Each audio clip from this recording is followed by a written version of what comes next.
Bom dia, pessoal, tudo bem? 20 para as 8 e eu tô começando a ficar preocupado de como vai ser a minha vida semana que vem, quando eu tiver que voltar para os horários normais e não puder ir dormir meio-dia para acordar 8 da noite. Vida bagunçada, né? Precisamos falar sobre o vídeo de ontem, não aquela coisa deliciosa que eu fiz com os Zeus, mas o vídeo a respeito do banimento do Trump. Eu preciso admitir alguns erros e eu preciso esclarecer algumas coisas. Primeiramente, eu fui meio ingênuo ali de começar recomendando dois vídeos e partir do princípio que vocês teriam assistido antes de escutar o que eu tinha para falar. Muito provavelmente vocês não viram e eu também não veria. Tipo, não é porque um cara menciona um vídeo, vejam lá que eu vou pausar o vídeo que eu tô vendo para ver o outro primeiro. E o problema é que no vídeo do Pedro Doria tem um ponto essencial que eu deixei de falar, porque afinal de contas ele já tinha falado e como eu estava fazendo referência ao vídeo dele já estava tudo certo, mas é um ponto essencial a respeito de onde acaba a liberdade de expressão, que você não pode ser intolerante, que você não pode ser tolerante com os intolerantes. Então, vamos conversar um pouco a respeito disso.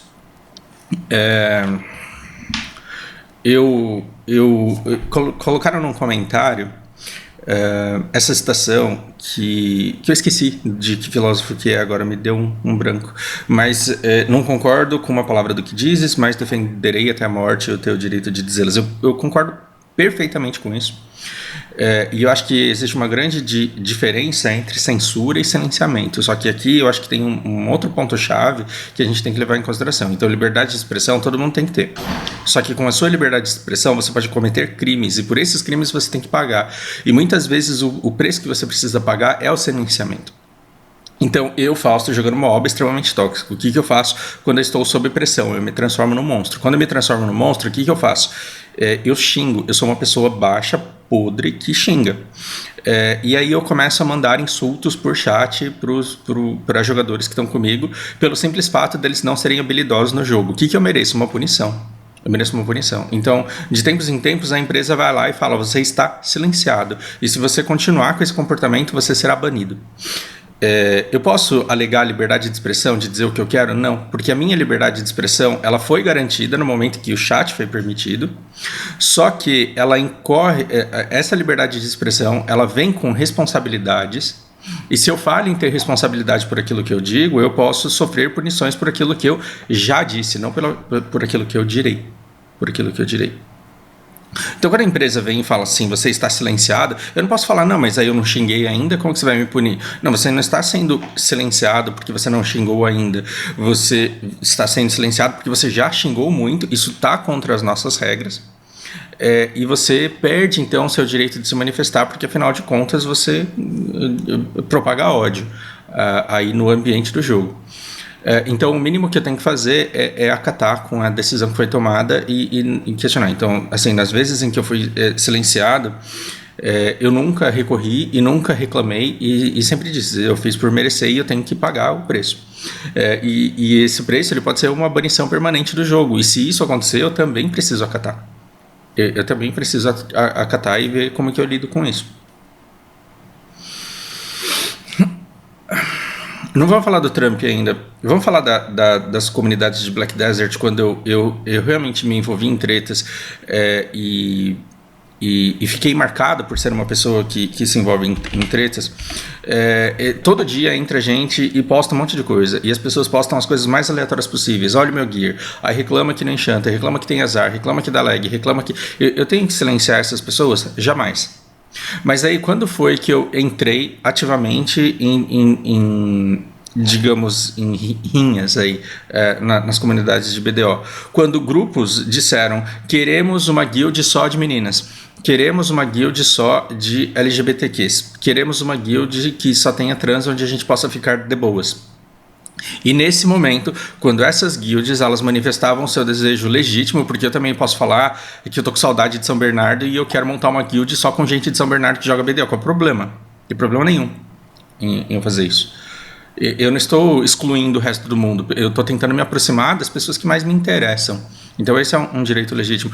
E e eu vi reações violentas, reações agressivas a essas pessoas que estavam tentando se reunir à forma delas. E aí a gente tem um problema. Então, quando uma pessoa é intolerante e ao ponto de dizer... Se você quer uma guild, essa comunidade é para todo mundo. E se você quer um lugar só para você, então vai e inventa um jogo seu ou cria uma comunidade só sua. Eu acho que esse é um discurso de intolerância. E esse discurso de intolerância ele não pode ser permitido porque ele propaga ódio. E ele faz com que pessoas... Vocês lembram daquele exemplo do estádio? Numa comunidade de 30 mil pessoas, quando alguém fala você não tem que formar a sua comunidade, você pode ter 29 mil que digam, cara, deixa os caras fazer. Só que essas pessoas elas estarão em silêncio. Só que no meio das outras 1.000 que sobram, pode ter 20 que vão contribuir com os comentários que foram gerados ali.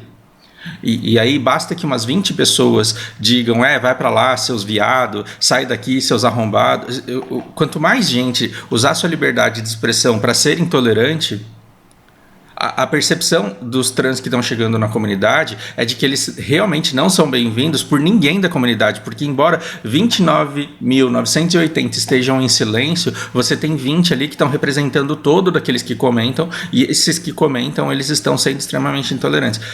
Então você tem que garantir a liberdade de expressão das pessoas, só que você não pode ser tolerante e permissível com quem é intolerante, porque senão o ódio ele geminará.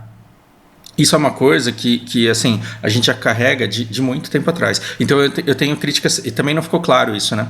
Também não ficou claro que eu tenho críticas severas ao poder que está sendo concentrado na mão dessas gigantes da comunicação, porque elas fazem ali um oligopólio, chame isso de trânsito, do que você quiser, que você não consegue permear ali.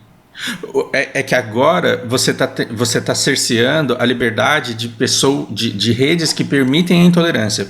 Então aquele Parler, eu não manjo muito dele, mas aquele Parler ficou claro para mim que ele foi banido pelo fato dele ter censura zero. E num ambiente de censura zero, você pode permitir a presença de intolerantes, tanto que você tem registros nessa rede de pessoas que estavam querendo se encontrar para cometer agressões e para iniciar atos. Enquanto que eu não sei se é verdade, mas se você tentar reunir pessoas no Facebook para atacar alguém, o algoritmo ele vai identificar que você está gerando ódio e trazendo violência para fora da internet, e aí você vai ser localizado por esses algoritmos e vai ser silenciado também. Não sei até que ponto ele também não pretende testar isso. Então, quando eu penso a respeito do Trump, ele foi uma pessoa que deu motivos para ser silenciado. Ele deu motivos para ser silenciado. E se essas gigantes elas decidirem silenciar pessoas que não derem motivo? E se amanhã elas acordarem e falar, a gente não permite mais conteúdo das testemunhas de Jeová aqui, e não queremos mais conteúdo também da Umbanda, e também não queremos mais conteúdo de quem mora em São Bernardo. Elas podem, pelo fato de serem privadas? Não sei se podem mais, porque a partir do momento que elas se tornaram o espaço público onde o debate acontece, eu acho que elas têm que seguir regras da democracia, e a democracia garante que esses grupos eles tenham um espaço de fala e que eles possam participar do palco, do cenário onde o debate todo acontece. Então, longe de mim ser assertivo, e isso também não ficou claro no vídeo anterior, de que quando eu falo as empresas estão muito certas, eu erro ali. Então eu quero fazer uma meia-culpa, porque quando eu falo as empresas estão muito certas, eu acho que o banimento do Trump ele tem motivo. Se ele deveria ser banido ou não, então no campo das ideias ele deu claros motivos para por ser intolerante, por propagar ódio, por deixar os Estados Unidos a estratégia de Steve Bannon, essa panela de pressão que ela se tornou. Ele deu mais do que motivos para ser silenciado. Só que precisava o Twitter banir o cara, porque se teve que esperar o Twitter banir o cara, você já mostra que já teve uma falência de todos os outros reguladores aí no meio do caminho. Porque onde está o Congresso, onde está a própria população, no sentido de identificar discurso de ódio, identificar calúnia, difamação, identificar mentiras e exigir que esse tipo de comportamento não aconteça. Então, se você deixou para o Twitter fazer isso, é porque você já faliu todos os outros meios de controle ali no meio do caminho. Então, o dia que o Facebook ou o Twitter tiver que silenciar o Bolsonaro, é porque já falhou o Congresso, já falhou o Senado, já falhou a população, a própria população.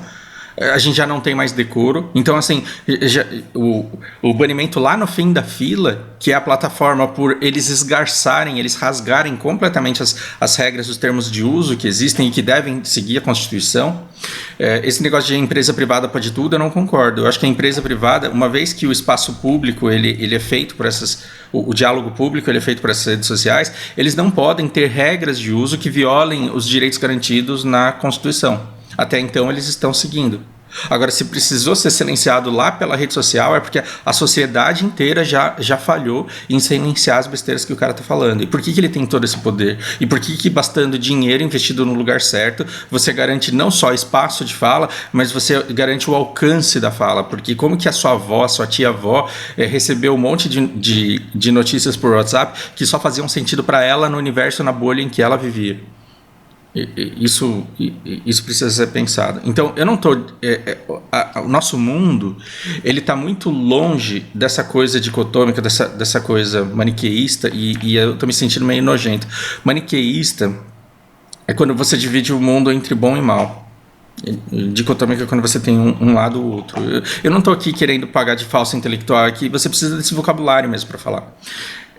Longe de mim achar que o mundo ele é simples no sentido de bom e mal e de que você resume o mundo no sentido de que Trump está errado e a rede social está certa. O mundo é muito mais complexo do que isso. A rede social está errada, o Trump está certo. O mundo é muito mais complexo do que isso, porque você tem que entender o que significa esse silenciamento e ao longo de quanto tempo esse banimento ele veio se formando, ele veio tomando forma. Então a gente está muito longe de formar uma sociedade boa pra gente, só que do vídeo anterior as partes mais claras deveriam ser: não podemos ser tolerantes com a intolerância, porque senão a gente vê ódio gerado e a gente vê aquela extrema violência que estava acontecendo, e nós não podemos deixar todo o espaço público à mercê de pequenos, grandes grupos que têm eles mesmos os seus próprios interesses políticos, porque hoje eles estão banindo Trump. E se amanhã eles não quiserem banir o Stalin? Essa é uma pergunta a ser feita. Estude quem é Stalin, é muito importante assim, para a gente entender. Quanto mais você souber sobre ele, mais você vai ver o quanto essas coisas que a gente acha besteira, elas são perigosas, porque é ali que tudo começa. Não vou nem falar de Hitler, porque aí vão achar que eu estou querendo forçar demais a barra, mas pensem a respeito disso. No mais, eu quero fazer um agradecimento do fundo do coração a todos vocês que discordam completamente do que eu digo, mas que ainda se dão ao trabalho e ainda tomam o tempo de digitar para mim o que vocês veem de errado no meu discurso. Vocês me fazem crescer e vocês mostram que vocês têm esperança em mim. E o fato de nós pensarmos completamente diferentes a respeito de um monte de coisa não impede que a gente caminhe junto aí por essa jornada da vida. Por hora é isso. Grande abraço.